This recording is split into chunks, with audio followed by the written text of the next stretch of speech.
기록되지 않은 것은 기억되지 않는다. 근현대사를 통틀어 최초로 6.25 전쟁 기록이 국가문화재로 지정됐다.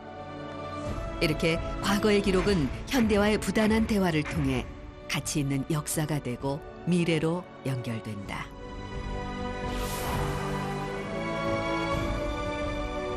군사 기록으로서는 최초로 문화재청에 등록을 하게 됐고요. 이 기록들을 기록하고 그다음에 보존하고 지켜서 후대에까지 이제 이거를 인계해 주신 거기 때문에 굉장히 의미가 깊은 기록이라고 할 수 있습니다. 가치 있는 기록 하나가 역사를 바꾸기도 한다. 70년 전 그 기록이 말하는 역사적 사실은 무엇일까? 1950년 2월 25일 새벽 4시 전쟁의 폭풍이 몰아쳤다. 그리고 전쟁이 터지자마자 전선으로 달려간 기록자가 있었다. 6.25 전쟁 초기에 가장 결정적인 장면을 담은 사진 한 장. 이 기록을 남긴 사람은 우리나라 최초의 종군 사진가 이민식이다.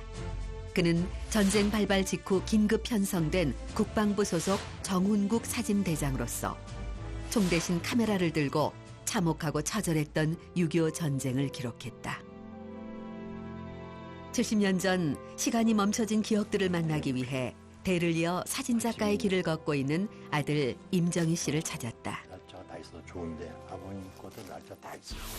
전쟁 발발부터 정전회담 과정에 이르기까지 6.25 전쟁의 주요 국면을 모두 기록한 이민식 사진대장. 그가 남긴 기록물은 총 50만 점이 넘는 것으로 추정된다. 역사지 역사. 글이나 말은 그나마 추상 아니에요. 추상적인 언어 아니에요. 그렇죠. 사진은 직설적인 언어 아니야. 글만 가지고는 추측만 할 뿐이지 뭐 정확하게 이걸 알 수 있는 방법이라고는 사진이 가장 강력하니까 사진 가지고 다 얘기하는 거 아니에요. 그런데 그가 남긴 것은 사진뿐만이 아니었다. 당시 6살이었던 임정희 씨가 아버지의 전쟁을 기억할 수 있는 또 하나의 기록, 종군 일기다. 6월 25일 날 전화 벨소리가 요란했다. 각 신문 통신사에서 회의가 시작되었다. 개성 옹진지구를 비롯해 38선 전 지역에 남침이 개시하였다고 말했다. 각 신문 통신사에게 종군 기자들에게 연락되어 모두 집합이 되었다. 당시의 긴박함이 느껴지는 필체처럼 남침 사흘 만에 서울의 최후 방어선이 붕괴되기 시작했다. 북한군의 서울 시내 진입으로 군 지휘부는 수도 서울 철수의 순간을 결정해야 했다. 6월 28일 새벽 2시 30분 한강철교 3개 지점에서 폭발이 일어났고 10분 후 한강 인도교가 폭파됐다. 화염에 휩싸인 한강철교의 모습. 간신히 한강을 건넌 이민식 사진대장은 이 사진부터 찍었다. 한강철교가 폭파돼 버렸잖아요. 그 와중에도 그래도 옆에 부교 타고 그 시흥까지 영등포로 넘어서 내려간 거예요. 후퇴에. 그래가지고 다음 날인가 또 그 철교 폭파되는 사진 다 찍고 그랬는데. 이민식 사진대장의 유일한 무기는 카메라였다. 그는 전투병과 함께 이동하며 항상 최일선에서 총 대신 카메라를 메고 서 있었다. 사진은 옛날에 필름으로 찍잖아요. 그러면 이게 현상을 해야 될 거 아니야. 그렇죠. 그러니까 후퇴하면 사진관을 접수를 해 먼저. AP통신 있잖아요. 글로 통해서 해외로 보내는 거야. 이민식 사진대장이 찍은 손이 뒤로 묶인 채 학살당한 미군의 사진. 카메라가 총보다 강한 무기임을 보여주는 이 한 장의 사진은 AP통신을 통해 6.25 전쟁의 참상을 전 세계에 알렸다. 인디애나폴리스의 일면 톱이야. 일면에. 이게 언제 신문이냐면 1950년 7월 12일자에 나왔네. 아버님이 가장 애석해 하는 게 뭐냐면 근본 없는 학도병. 응? 이게 뭐냐면 포항 안강 전투에서 전선을 향하는 사진인데 전쟁의 참상을 기록하는 종군 사진가였던 그에게 어린 학도병들의 사진은 카메라가 아니라 가슴으로 남겨둔 아픈 기록이었다.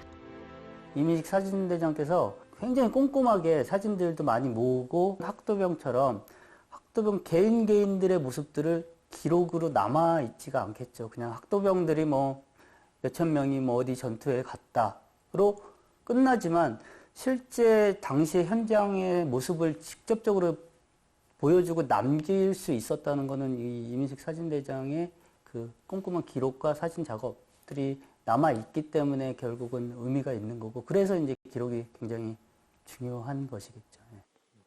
임정희 씨는 아들 준영 씨와 함께 아버지가 남긴 기억들을 다시 기록하고 있다. 아버님이 찍은 이제 필름이에요, 필름. 아, 필름이요? 35mm 필름인데, 이게 온도가, 이게, 현상한 게 화학 반응이 일어나가지고, 이게 상이 없어져. 70년이라는 세월은 목숨을 걸고 남긴 기록을 지워가기도 한다. 역사가 사라지는 거죠. 좀 아쉽지만은 안타까워요, 한마디로. 임정희 씨는 수많은 필름 더미들 속에서 살아있는 필름을 찾아내 사진집을 만들었다. 이민식 사진대장의 기록은 더 많은 사람들이 기억해야 할 우리 모두의 역사이기 때문이다. 젊은이들은 너무 몰라. 우리나라가 전쟁을 겪은 나라고 전쟁에 참혹한 걸, 끔찍한 걸 알아야 되는데 책 만든 것도 이제 그래서 이제 일단 현실 그대로를 이제 정리한 거예요, 이런 게. 네? 우리가 겪어보지 못한 시간을 멈춰 잊지 말아야 할 전쟁의 얼굴을 보여주는 이민식 사진대장의 기록들. 이제 그의 사진들은 디지털화 작업을 통해서 또다시 기록되고 있다. 개인적으로 수만 장 있어봐야 뭐래요. 이렇게 일부라도 알려줘서 역사를 좀 알려주는 것뿐이에요. 정말 대단한 아버님의 역할을 제가 정리를 다 못해드린 게 좀 많이 애석하고 안타까운 거예요. 앞으로도 작업을 계속 하실 예정이죠? 이건 뭐 죽을 때까지 다 해도 못할 것 같아요. 그냥 어쩔 수 없어, 그건. 순식간에 서울을 빼앗겼던 1950년 6월 28일. 그날 기록된 또 한 장의 사진이 있었다. 북한군의 전차가 서울 시내를 누비는 모습. 이 사진 한 장이 의미하는 바는 무엇일까? 아, 이런 전차가 뭔가 북한군의 선두에 섰을 것이다. 그리고 이걸 운영했다? 그러면 누가 줬을 텐데 소련이 줬잖아요. 그래서 2차 세계대전 이후부터 이제 전쟁 발발 전까지 무려 242대나 이제 소련이 공여를 해줬으니까 그 말은 첫 번째로 저희가 유추할 수 있는 부분은 이게 계획된 남침이었구나. 그리고 거기에는 이제 소련이 개입을 해 있구나. 라는 걸 유추해 볼 수 있겠고. 그다음에 두 번째로는 당시 많은 사람들이 그렇게 증언을 하죠. 이제 전차 때문에 우리가 어떻게 할 수가 없었다. 그래서 그게 우리 심리적 공황 상태에 빠뜨렸다. 마치 전차는 정말 괴물과도 같았다. 하지만 북한군 T-34 전차의 거침없는 질주는 유엔군이 참전하면서 멈췄고 우리가 북진할 때는 아이들의 놀이터가 됐다는 것을 한 장의 사진에서도 알 수 있다. 6월 25일 새벽 4시 북한군은 38도선 전역에서 일제히 공격을 개시했다. 서울 지역의 국군을 섬멸하고 그 여세를 몰아 한 달여 만에 부산을 점령한다는 계획이었다. 지금은 전쟁의 흔적을 찾아볼 수 없는 김포. 이곳에서도 치열한 전투가 벌어졌다. 아, 안녕하세요. 예, 반갑습니다. 예, 먼 길 오셨네요. 예. 여기가 뭔가요? 여기 애기봉이라고 써. 아, 여기 앞에 보시는 대로 이제 애기봉이라고 돼 있죠. 여기 이제 애기 전설이 어린 애기봉이라고 해서 여기 이제 그 해발고도 99고지가 되겠습니다. 크리스마스나 이렇게 되면 항상 트리라든가 이렇게 전등 행사를 했던 예전에, 맞아. 예, 애기봉 행사를 많이 했죠. 아, 여기서 이제 크리스마스 트리 점등식. 예, 예. 아, 그 여기였어요. 아주 유명한 안보 관광지 중에 하나겠습니다. 예, 앞에 전방 지형은 여기보다는 좀 앞에서 보면 잘 보이니까 올라가서 설명을 드리죠. 예. 우리에게 잘 알려지지 않은 김포지구 전투. 그날 이곳에선 어떤 일이 있었을까? 지금 이제 바로 앞에 보는 여기 이제 물이 보이는데 여기가 이제 한강이죠. 아, 한강 예, 하구요? 한강 하구. 하구. 중립지역이라고 볼 수 있죠. 남북이 강 하나를 두고 고요한 적막간만이 흐르고 있는 김포반도. 저기가 이제 시안리 지역이라고 그럽니다. 바로 앞에. 예, 김포반도의 가장 오른쪽이죠. 건너편에 지금 희미하게 보이는. 그쪽은 이제 파주 문산 지역입니다. 그쪽이 파주. 예. 문산이요? 지금 요 끝자락에 나와 있잖아요. 예, 저기까지는 다 북한 영토예요? 그렇죠. 북한군 육사단의 13년대가 이제 도하를 했죠. 그러니까 최근에 이제 그 도하했던 게 이제 기록에서 확인이 됐고 설마 넘어올 것이라 생각지 못했던 한강을 북한군이 빠른 물살과 갯벌을 극복하고 도하한 것이다. 북한군 육사단이 남침 최초 계획 자체가 남침 당일인 6월 25일 날 개성을 점령해서 한강 하구까지, 남침 다음 날인 26일 날에는 한강을 도하해서 영등포 방향으로, 그러니까 한강 이남, 강남 쪽을까지 이제 진출하는 게 계획입니다. 한국군의 전투력이 사실은 정규 사단이 아니었기 때문에 추가적인 전투력 할당이 거의 없고 심지어는 굶으면서 전투를 했죠. 그런 열세한 전투력에도 불구하고 약 3일, 저기 부천 일대까지 한 8일간 지원할 수 있었던 것은 이 부대가 결국은 그 군인 정신으로 그 한강 이남으로 진출하는 북한군 육사단을 지연시킨 전투가 된 거죠. 김포지구 전투는 급편된 2천여 명의 훈련병들이 전차로 무장한 북한군의 초기 작전 계획을 실패하게 만든 의미 있는 전투였다. 2000년도 이후에는 이제 러시아가 가지고 있던 문서들이 일부 공개되기 시작합니다. 이전에는 김포 지역은 14연대가 옹진반도를 공격하고 그리고 육사단의 본대는 이제 한국군 1사단이 방어하고 있는 문산 지역으로 공격하는 걸로 기록이 되어 있습니다. 그래서 사실상 김포 지역이 그렇게 중요하지 않았다라고 돼 있고 전쟁사에도 그렇게 내용이 별로 없습니다. 잊혀진 전투였네요. 그렇죠. 북한군의 남침 계획 전체에서 이 김포반도가 어떤 역할을 했는지 그것을 분석해봐야 제대로 이 김포 전투의 의미를 파악할 수가 있습니다. 남침 시에 이제 의정부, 동전, 포천을 공격했던 북한군 1사단, 4사단, 3사단이 주공이었습니다. 김포반도로 진출해서 여기 아무도 배치가 돼 있지 않죠. 그러니까 신속하게 영등포로 내려오면 한강 교량이 거부됐더라도 한강 이남에서 다시 한번 포위해서 한국군 주력을 섬멸할 수 있죠. 사실상 수원선에서 6.25 전쟁은 거의 사실상 끝나고 이후는 남해안까지 신속하게 진출하면 미군이 증원되기 전에 전쟁은 끝나려고 생각했던 겁니다. 잊혀질 뻔한 그날의 기억.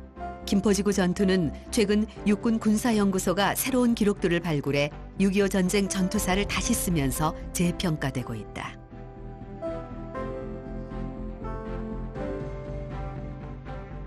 남침시 정찰계획. 여기에 보면 원래 의정부 축선이 주공이잖아요.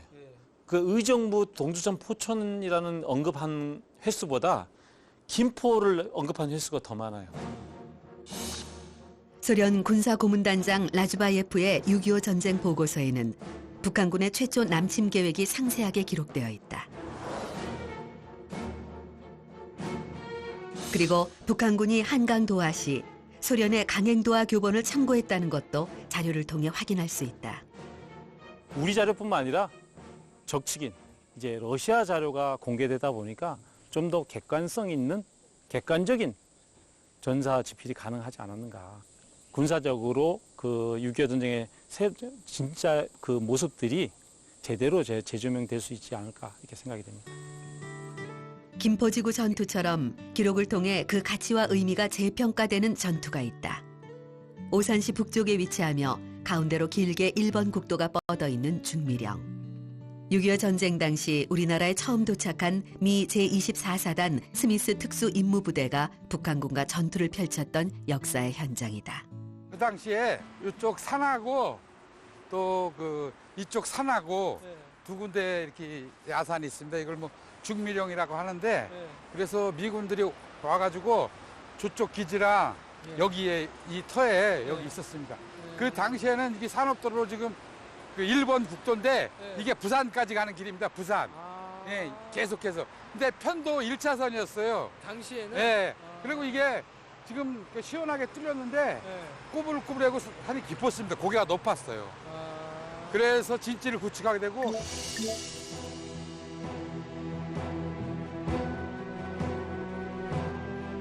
7월 1일 미 제24사단 스미스 특수 임무부대가 부산에 도착했다. 미 지상군이 도착하자 전세가 역전될 것이라는 희망이 퍼져나갔다. 스미스 특임부대가 7월 1일에 C-54 수송기를 타고 부산에 도착했다고 나와 있고 7월 2일 오전 8시에 대전에 도착했다고 나와 있어요. 바로 7월 3일에 95km를 가서 중미령 일대에 도착을 했다고 해요. 일단 가서 최대한 북한군을 저지해라. 이 얘기만 듣고 바로 가서 명령을 수행하러 간 거예요. 북한군 전차 33대가 밀려들기 시작했고 스미스 부대의 전력으로는 북한군을 막기에 역부족이었다. 6시간 반밖에 못 막았다고 얘기를 하는데 지금 이 기록 자료를 보면 7월 5일 아침 7시에 남진하고 있는 북한군 선두와 만났다.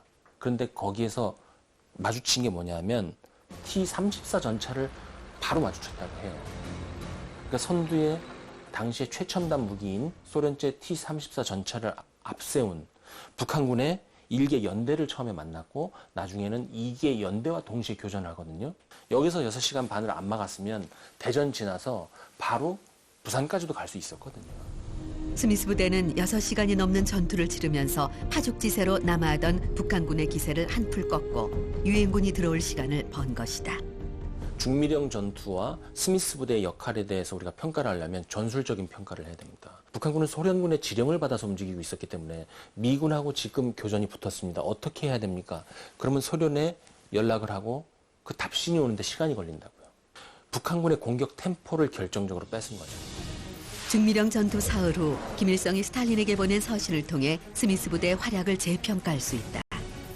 이 편지의 의미는 두 가지인데요. 크게는 스미스 부대, 미 지상군을 조기에 파견한 것이 북한군에게 얼마나 큰 충격을 주었는지를 알 수 있는 것이고 우리 한미 양국이 남침을 유도했다. 이 얘기가 쏙 들어갔어요.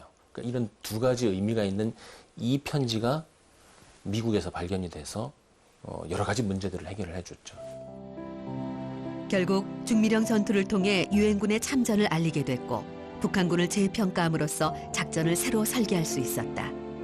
치열했던 전투의 현장은 이제 많은 사람들에게 평화의 메시지를 전하는 살아있는 기록이 됐다.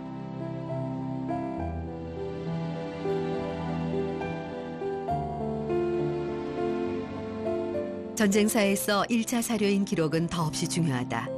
기록을 발굴하려는 노력도 계속 진행 중인데 지난 7월 군사편찬연구소는 새로운 기록들을 공개했다.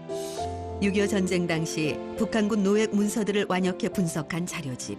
그렇다면 이 자료는 누가 어떻게 수집한 것일까? 아티스라고 하는 부대는 적의 문건을 수집 노획하는 부대인데요.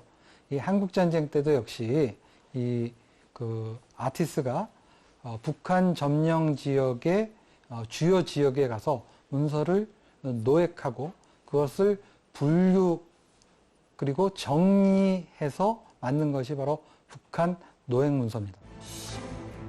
이번에 공개한 북한군 노획 문서 중에서도 가장 주목할 만한 기록이 있다는데 북한군 소련 고문관이었던 무르친 중위가 6.25 전쟁 발발부터 7월 9일까지 보름간 한국군을 감청한 보고서로 100쪽이 넘는 분량이다. 소련군 군사 고문단 중에 일원인 무르친 중위가 전방에 나와 있는 한국군 주요 사단의 무전 보고를 감청한 것입니다. 105mm 탄과 81mm 탄을 동두천으로 보내달라.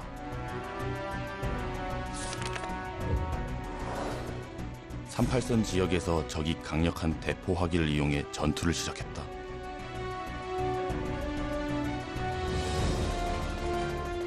생각했던 것보다 적의 규모가 크다.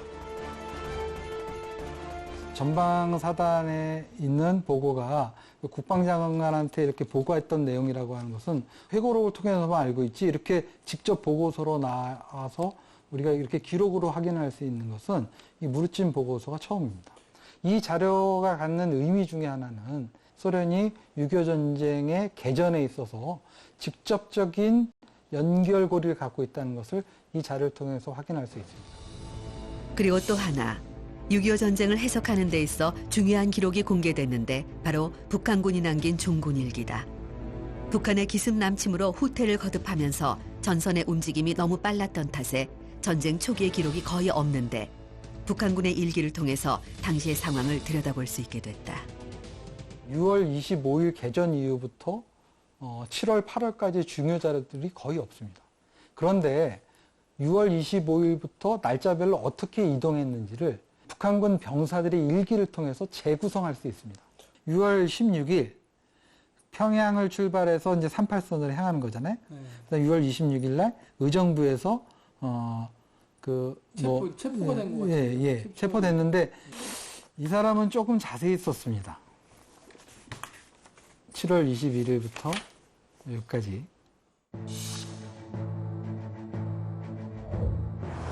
적군의 피해 11개의 122mm 총, 300발의 탄약과 16대의 차량.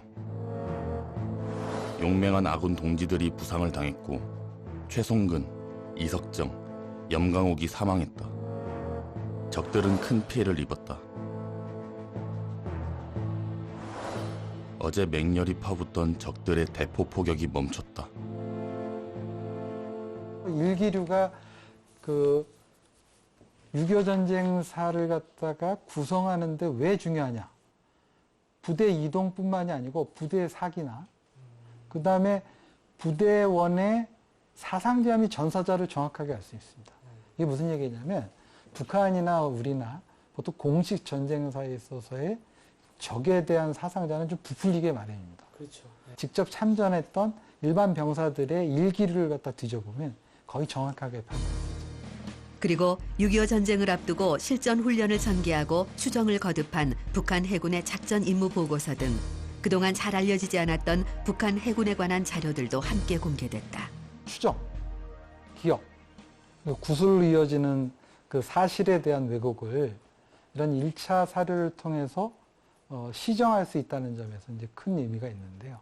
기록이 기록으로서 설 수 있는 것은 그 기록이 갖는 역사적인 가치를 갖다 재평가해야지만 기록으로서의 의미가 있는 것이거든요.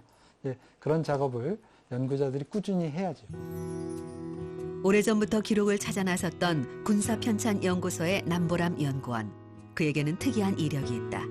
지난 2012년부터 5년 동안 미 국립문서기록관리청에 파견돼 6.25 전쟁 관련 자료를 수집한 것이다. 6.25 전쟁 때 북한 지역에서 수집한 주요 문서들이 거기 가 있어요. 열차 3칸 분량 정도의 거대한 양이 있다는 것을 알고 2012년에 국방부에서 전문가를 한 사람을 선발을 해서 향후 5년간 자료만 수집하게 하자. 전 세계 근현대 자료의 보고라 불리는 미 국립문서기록관리청. 기록을 생산 보관하는 것은 물론 기록의 공개가 곧 기록의 힘이라는 것을 알고 많은 기록을 적극적으로 공개하고 있다. 내셔널 아카이브에 갔을 때의 처음 받는 인상은 건물이 거대하다는 것, 그리고 그 안에 들어가면 사람이 많다는 것. 일본 같은 경우에는 8명이 거기서 세트로 자료를 수집을 하고 있어요. 대만도 거기에서 전문 요원이 나와서 자료를 수집을 하고 있고, 그걸 보면서 야, 이거 기록의 전쟁이다. 미국에 있는 원본 자료를 수집하기 위한 각국의 기록의 전쟁이다. 나는 여기에 전투하러 왔구나. 그곳에서 6.25 전쟁 당시 미국이 북한으로부터 수집한 노획 문서를 집중적으로 발굴했다.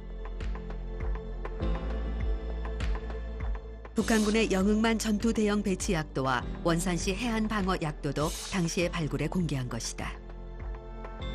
어느 날 미 특수전 사령부에서 6.25 전쟁 때 행방불명이 됐던 사람들을 위해서 세미나를 한다는 얘기를 들었고, 그래서 미 특수전 사령부를 들어갔어요. 근데 들어갈 때 정복을 입고 들어갔어요. 그리고 그 공식 행사에서 그 소령 계급장을 달고 애국가를 불렀는데 미 특수전 사령부 참모장이 한국군 장교 같은데 왜 와 있느냐, 그래서 와봐라 그래서 얘기를 하다가 한국군 8.24 부대 자료가 여기 들어가 있는데 저는 적군도 안 되고 그 자료가 꼭 필요합니다. 그랬더니 이 사람 출입시켜. 그래서 그 자료를 수집하게 됐거든요. 8.24 부대는 유엔군 사령부에 소속된 특수작전 부대로 일명 켈러 부대라고 불리기도 했다. 이름도 군번도 없는 부대원들은 32,000명에 달했다. 6.25 전쟁 때 미군이 제일 아쉬웠던 것 중에 하나가 첩보예요. 2차 세계대전 때는 첩보 활동이 아주 왕성했죠. 그런데 6.25 전쟁이 발발하고 보니까 머리 노랗고 눈 파란 미군이 북한 지역에 들어갈 수가 없는 거예요. 그런데 마침 보니까 북한에서 핍박을 받고 내려온 반공주의자들, 북한 출신의 반공주의자들이 연평도, 백령도에 모여서 살고 있는 거예요. 그래서 이들을 규합을 해서 북한 지역의 첩보요원으로 보내보자. 파리사공 부대는 전쟁 당시 섬들을 점령해 북한군을 소규모로 타격하고 북한 지역으로 침투해 후방을 교란하고 첩보를 입수하는 등 큰 전공을 세웠음을 기록을 통해 확인할 수 있다. 70년 전의 기록을 찾는 이들이 있다면 그날의 치열했던 전선을 따라 이동하며 기록을 남긴 이들도 있다. 개전 이틀 후인 6월 27일 목숨을 걸고 서울에 잠입한 종군 기자 마거렛 히긴스의 기록을 따라가 본다. 6월 28일 새벽 2시 30분.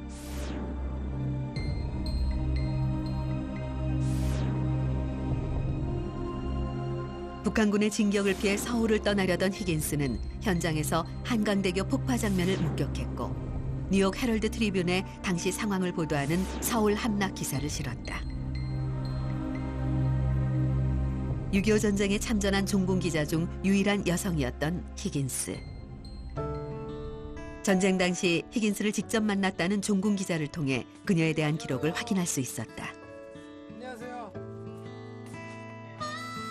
로이터 통신 종군 기자로 참전했던 지갑종 씨. 긴 세월은 그에게도 고스란히 기억의 무게를 남겼는데 90살을 넘긴 그가 평생을 모아온 그날의 자료들이 층층이 쌓여 있었다. 누군가 기록을 해서 남겨야 할 텐데 정리가 안 돼. 자꾸 마음에 쫓겨. 하나하나 기억을 새겨둔 자료들에서 마거렛 히긴스와 함께 찍은 사진을 찾아낸 지갑종 씨. 전쟁터를 누비던 마거렛 히긴스를 또렷하게 기억하고 있다는데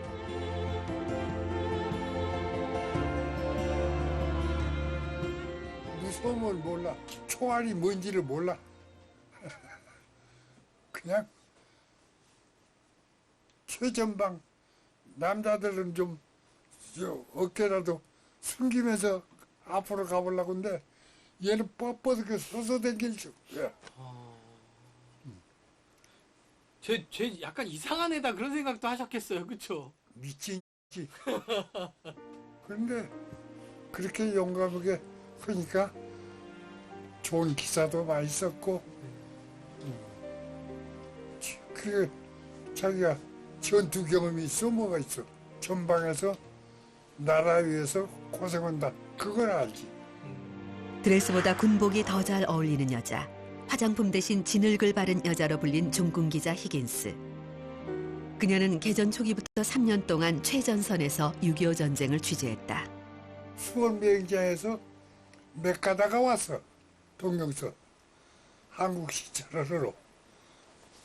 아주 낙히하게 히긴스가 거기서 또 몇 가다를 만났단 말이야. 몇 가다가 너 어떡할래 그러니까 동경으로 돌아간다고 일단. 그러면 내 비행기 타라.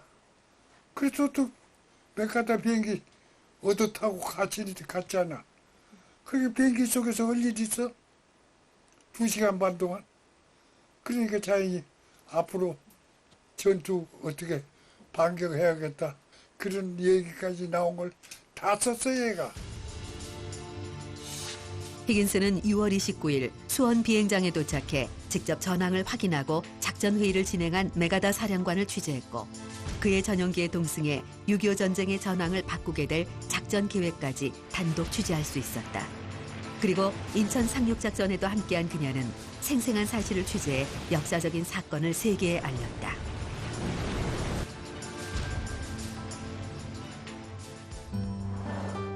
종군 기자 히긴스의 기자 정신과 자유에 대한 메시지에 공감하게 되면서 그녀에 관한 자료들을 수집하고 있다는 김점석 씨를 찾았다. 제가 원래 이제 기자 생활을 하면서 이제 기자들에 관련된 이제 취재기, 현장 취재기, 기록 아닙니까? 그 현장 취재기를 제가 수집을 하게 됐어요. 광화문에 있는 한 고서점에 들어갔는데 이 마거렛 히긴스 기자가 쓴 War in Korea의 우리나라 번역본. 이제 그거를 발견하게 된 거예요. 이제 거기서부터 이 히긴스 기자의 자료를 추적을 하기 시작한 거죠. 생생한 전투 상황을 담은 히긴스의 책에서 그녀의 위대함을 느꼈다는데 1950년 9월 15일에 해병대원이 탄 그 상륙용 보트, 예? 그거를 타가지고 인천 상륙작전에 해병대하고 빗발치는 총탄을 그 속에서 취재를 한 기사, 뉴욕 헤럴드 트리뷴 기사. 여기 보면은 영어로 Girl War Correspondent 이렇게 썼잖아요. 여성 종군 기자 해가지고 이 실린 사진인데 이게 라이프지의 대서 특필을. 히긴스의 기사는 살아있는 듯한 문체, 특히 화약 냄새가 묻어나는 듯한 현장감으로 유명했다. 그런 보도에 매료된 미국의 시사주간지 라이프지는 히긴스에 관한 특집 기사를 실었던 것이다.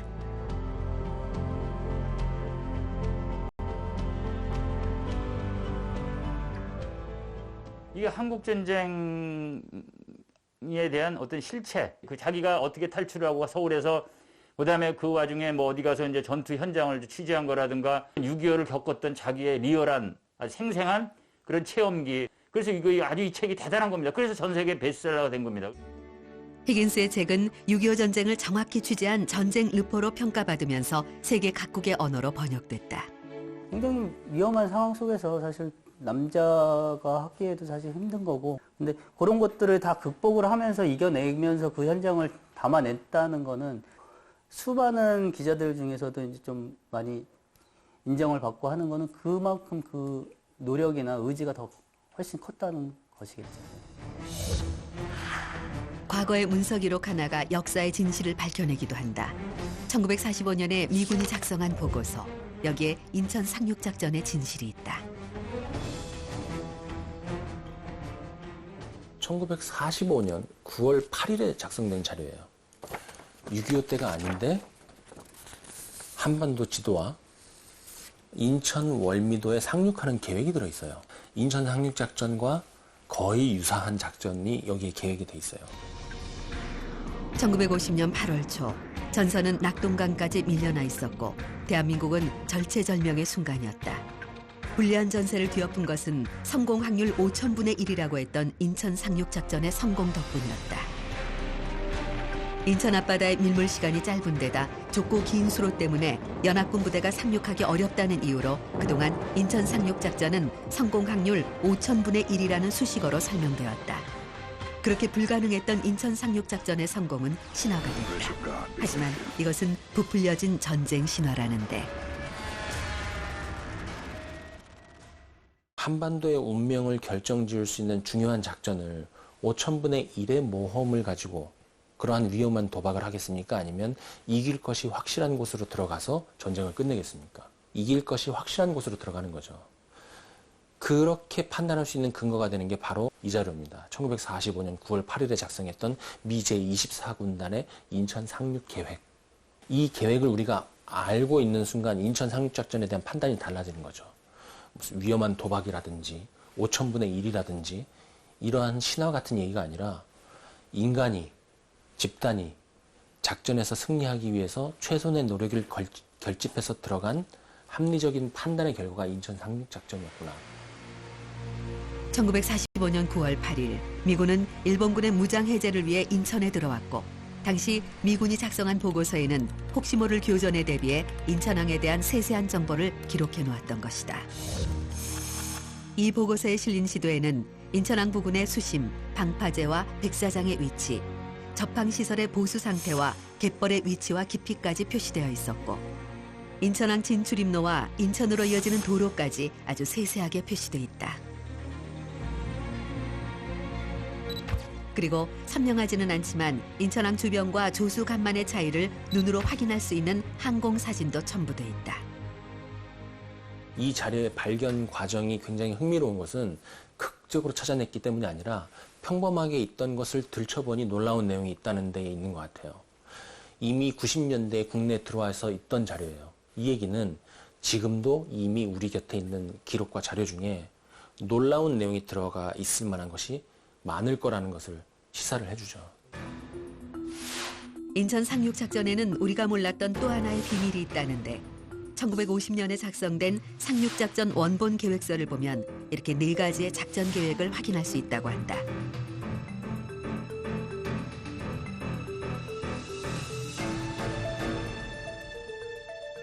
인천 상륙작전의 계획을 미군이 4가지로 세웠던 거예요. 그 중에 두 번째, 여기는 100-B라고 되어 있는데 100-B가 인천 상륙작전 오퍼레이션 크로마이트인 거죠. 100-B에서 100은 뭐냐면 기본 계획이란 뜻이고 B는 차선책이라는 거예요.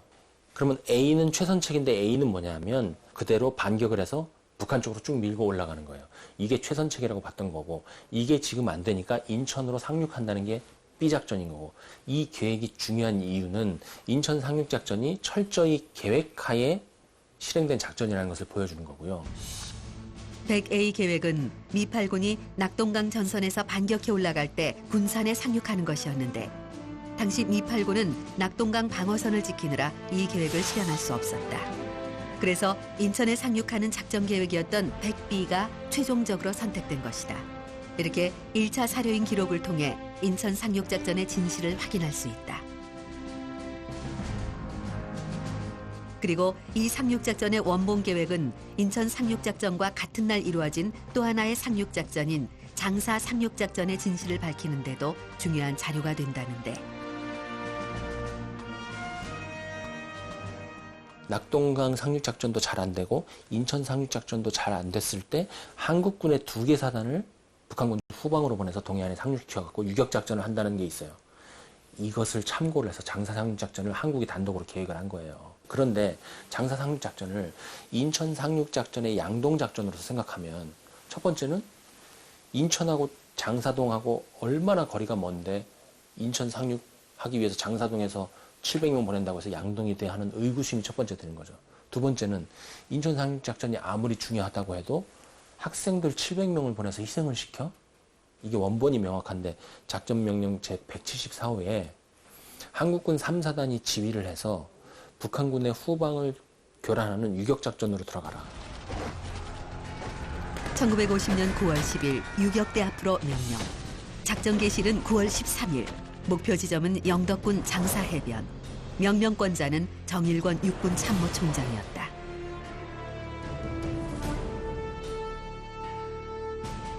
장사 상륙작전에는 772명의 학도병들이 투입됐다. 악정고투 끝에 북한군의 주보급로를 차단하는 데 성공함으로써 낙동강 전선의 북한군 전력 약화에 큰 공을 세웠다. 기록은 있었던 사실에 대한 증명인 것만이 아니라 그 속에서 사건을 중심으로 움직였던 어떠한 누군가의 인생인 거죠. 어떠한 한 사람의 삶보다 중요한 게 있습니까, 이 세상에? 누군가의 삶이 그 안에 있다고 생각하면 이 기록을 우리가 허투루 다룰 수 없는 거죠. 그래서 다시 우리가 못 찾은 기록은 없는지, 이미 있는 기록인데 들여다보지 않아서 가치 평가를 못한 것은 없는지 우리는 항상 기록을 다시 들여다봐야 됩니다. 인천 상륙작전의 성공으로 서울을 탈환하고 압록강으로 진격한 국군과 유엔군은 북으로의 진격을 이어가는데 1950년 10월 중공군의 대규모 참전으로 새로운 국면을 맞는다.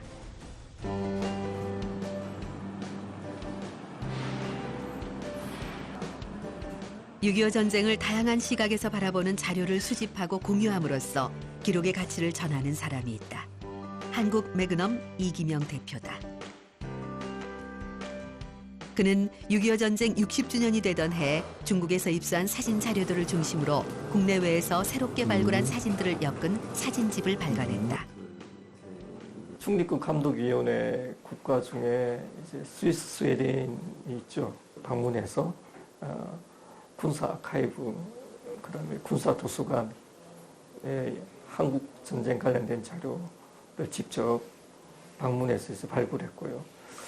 중국의 단동에 가면은 정말 우리나라의 정쟁 기념관보다 더 큰 한국전쟁 기념관이 있습니다. 중국에서는 이제 한미 원조 전쟁이라고 부르죠. 미국의 저항하고 조선을 도왔다고 해서. 한미 원조 전쟁 기념관에서 중공군의 시각으로 기록한 새로운 자료들을 많이 수집했다는데 그중에서도 눈에 띄는 기록이 하나가 있었다. 50년 10월 1일 김일성과 박헌영이 모택동에게 보낸 편지인데요. 한글로 보내고 이제 밑에 중국어 번역본이 있죠. 친애하는 모 동지시여, 우리는 당신의 특별한 원조를 요구하지 않을 수 없게 됩니다.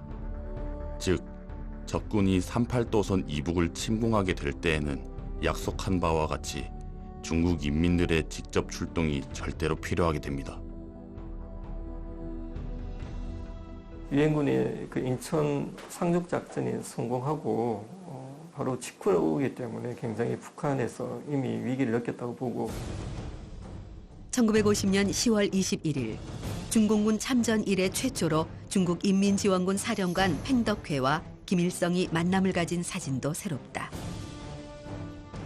그리고 북한 접경 지역의 인민들이 북한을 돕자는 서명이나 캠페인을 벌이는 모습까지 사진을 통해 확인할 수 있다.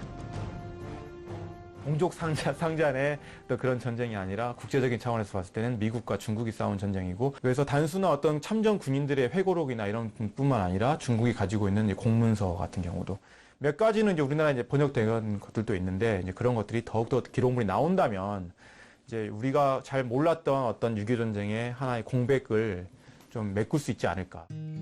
이기명 대표가 이렇게 다양한 사진으로 6.25 전쟁사를 정리하면서 많은 도움을 받은 종군 기자가 있다는데. 뭐니 해도 이제 이 미국인으로서 한국 전쟁에 아주 많은 기록을 남겨놓으신 분이 데이비드 더글라스 덩컨이라는 라이프지 기자인데요.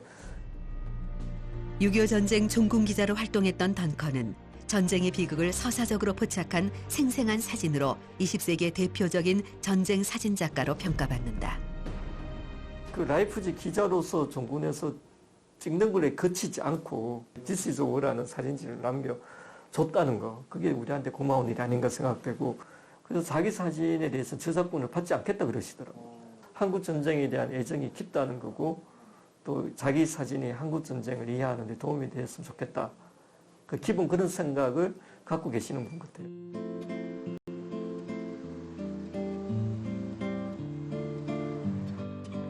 6.25 전쟁의 역사와 자유, 평화의 메시지를 담고 있는 유엔 평화기념관. 이곳에서도 데이비드 더글라스 덩컨의 사진들을 만날 수 있다. 전쟁이라는 극한 상황, 비참한 그런 상황 속에서 각 개인들이 느끼고 감정의 공감대를 같이 해줬으면 좋겠다. 그분은 표현을 그렇게 하시면서 저희한테 전해주셨습니다. 지난 2017년 덩컨은 자신의 6.25 전쟁 사진집 This is War, 이것은 전쟁이다에 실린 사진 30점을 이곳 유엔 평화기념관에 영구 기증했다. 잊지 말아야 할 기억을 자신의 기록을 통해 공유하기 위해서다. 낙동강 방어선 전투, 인천 상륙작전 이후 북진 모습, 그리고 장진호 전투의 치열한 현장까지 생생하게 기록한 덩컨의 사진집은 가장 위대한 종군 사진집이라는 평가를 받기도 했다.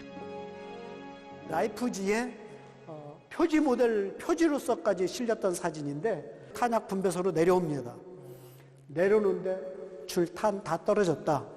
그러다 보니까 이렇게 눈물을 뚝뚝 흘리면서 하는 모습, 정말 순수한 병사의 모습. 이게 전사 시체야, 이게 차에다 싣고 지금 후퇴하는 거야. 이제 후퇴해서 흥남으로 이제 걸어가는 30도에서 40도 영하. 엄청난 한파였다고 하더라고요. 삼선 용사들 말씀을 들어보면은 공산군은 무서운 게 아니라 한국 전쟁 때 제일 무서웠던 것은 여름에 찌는 듯한 더위와 혹한, 겨울에 살을 내이는 혹한, 그 두 가지가 제일 무서운 적이었다.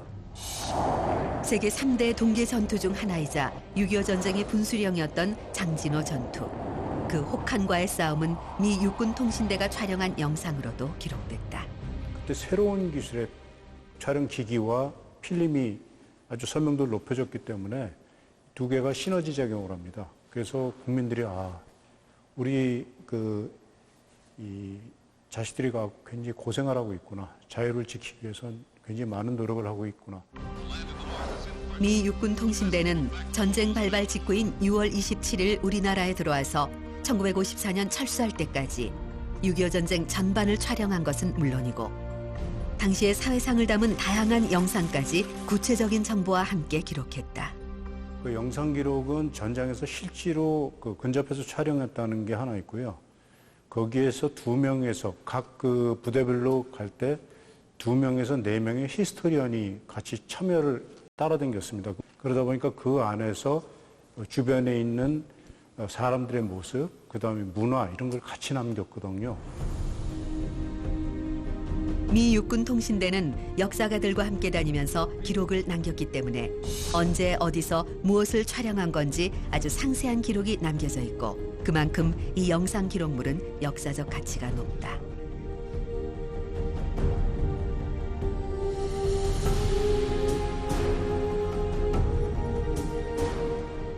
전투 장면만 아니라 보통의 생활 풍습과 그 주민의 생활을 같이 담았습니다. 거기에도 인덱스를 달아놨기 때문에 그 당시 생활상을 연구하는 데는 아주 큰 도움이 될 것 같습니다. 그리고 실제로 많이 활용들을 하고 있고요. 실제 장진호 전투의 영상을 보고 기존의 방한복으로는 안 되겠다고 판단해 개선한 방한복을 보급하게 됐는데 이렇게 중공군의 형편없는 누빔 방한복과 비교하는 영상을 만들기도 했다.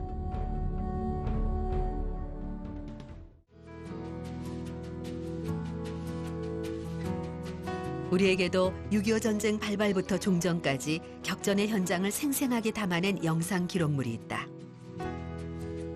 기록을 남겨야 한다는 신념 하나로 카메라를 들고 전장을 누빈 사람들, 바로 국방부 촬영대다.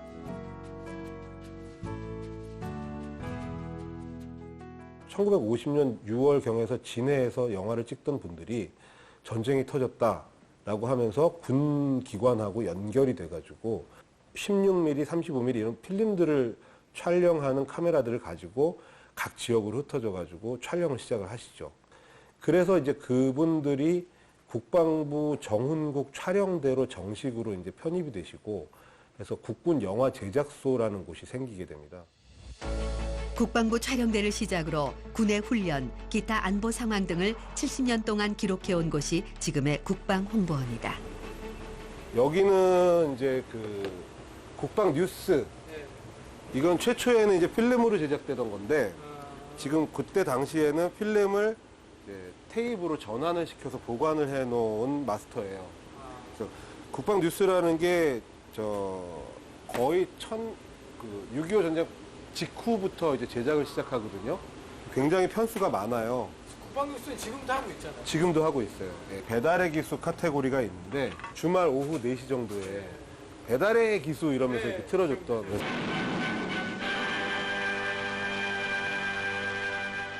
배달의 기수는 국민과 군을 연결해주던 인기 프로그램이었다. 그리고 여기 쭉 보시면 이게 이제 필름으로 제작된 정의의 진격 원본이거든요. 국방부 촬영대가 처음으로 촬영한 6.25 전쟁 영상이다. 취재를 한 기록물들을 나중에 전쟁이 끝나고 나서 휴전이 되고 나서 한 편의 극영화로 만들었어요. 극장용 극영화로 만들었는데 그게 제목이 정의의 진격. 70년 전의 기억을 조심스럽게 꺼내본다.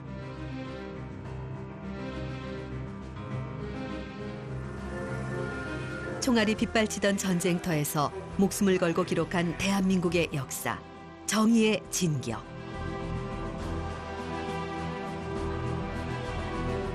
우리 군과 유엔군의 진격과 반격 장면, 군과 일반인들의 생활상 등이 화면을 통해 고스란히 펼쳐지고 북한군 노회 필름까지 더해져 70년 전 그날의 기록들이 눈앞에 재현된다. 제대로 기록되지 않은 것은 결코 기억되지 않는다.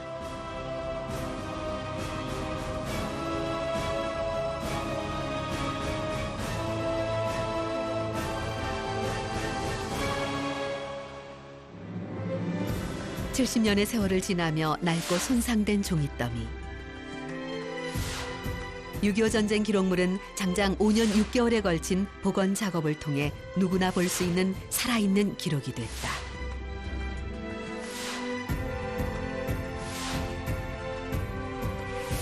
앞으로 우리는 무엇을 기억해야 할까? 기록은 그 무수한 질문에 대한 답이 될 것이다. 기록은 과거의 기억과 그들의 사상 이런 것들을 현 세대가 기억함으로써 또 그것을 후손에게 물려줌으로써 과거와 현재와 미래가 같이 이렇게 연결되는 연결점을 만들어주는 거라 생각을 해요. 어떤 국가가 강국인지를 볼 수 있는 방법에는 여러 가지가 있지만 과거의 기록을 잘 했느냐, 그리고 지금 그 기록을 잘 보존했느냐, 그리고 이 기록을 가지고 후세대에 전달해 줄 만한 시스템을 갖추려는 노력을 하고 있느냐를 봐야 되는데, 내가 인간이려면 나의 기억을 가지고 있는 것처럼 나라가 나라 같으려면, 사회가 사회 같으려면 그 사회가 갖는 기억이 있어야 되고, 그 기억은 유일하게 기록밖에 없다는 거예요.